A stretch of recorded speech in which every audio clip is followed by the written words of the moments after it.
آپ کی آنکھیں اکثر وہی لوگ کھولتے ہیں جن پر آپ آنکھیں بند کر کے بھروسہ کرتے ہیں۔ جو چیز کسی کی مقدار میں زیادہ دی جائے وہ ضائع ہی ہوتی ہے، چاہے وہ توجہ ہو، احساس ہو یا پھر محبت۔ یہ دنیا بہت خوبصورت اور پرامن ہو سکتی ہے اگر ہر انسان دوسروں انسان کو زندگی گزارنے کی وہی حق دے جو وہ اپنے لیے چاہتا ہے۔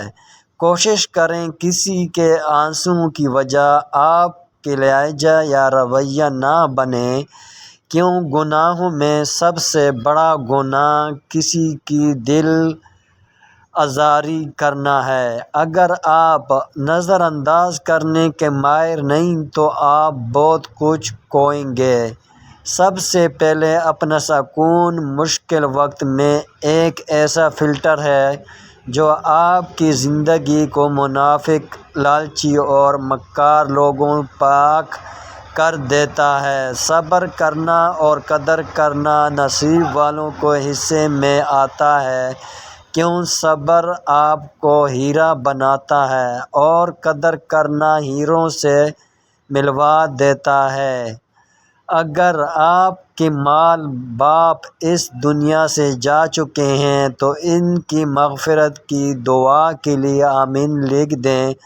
اللہ پاک ان کی مغفرت، ان کی جنت فردوس میں اعلیٰ مقام عطا فرمائے۔ ہم اس معاشرے میں رہتے تو ہیں جہاں جھوٹوں کی بڑی سے بدتمیزی اور بے دھڑکن جواب دینے کا ہم نوٹیفیکیشن کا نام دیتے ہیں۔ وقت اور سمجھ ایک ساتھ خوش قسمت لوگوں کو ملتا ہے، کیونکہ اکثر وقت پر سمجھ نہیں آتی اور سمجھ آنے تک وقت نہیں رہتا۔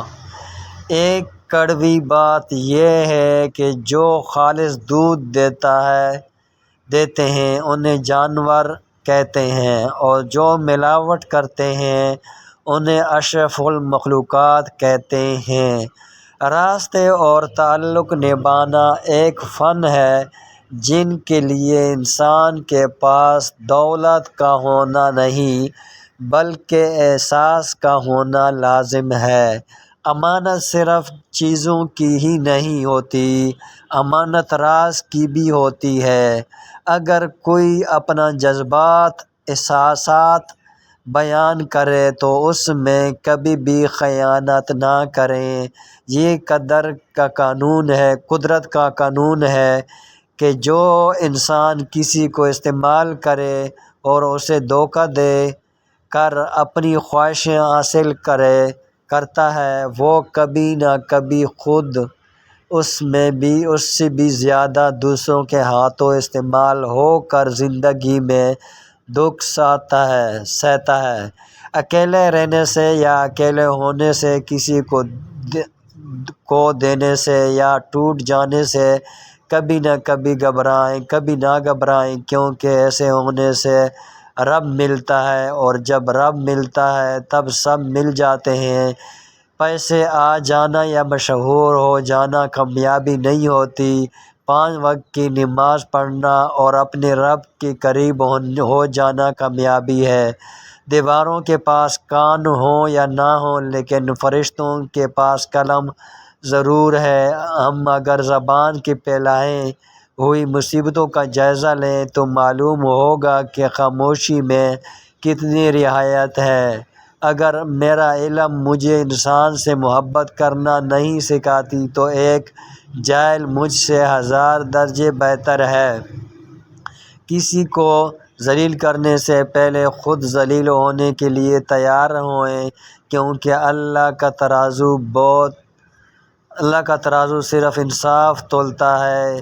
اگر کم عمر میں ہمیں بہت پریشانیاں آ رہی ہیں تو سمجھ لو اللہ پاک تمہیں کوئی بلند مقام دینے والا ہے، کیونکہ وہ دکھ دے کر بھی آزماتا ہے اور سکھ دے کر بھی آزماتا ہے۔ بس تم اللہ سے امید مت ہارنا اور صبر کا دامن کبھی مت چھوڑنا۔ اور دعاؤں میں ہمیں یاد رکھیں۔ شکریہ، اللہ حافظ۔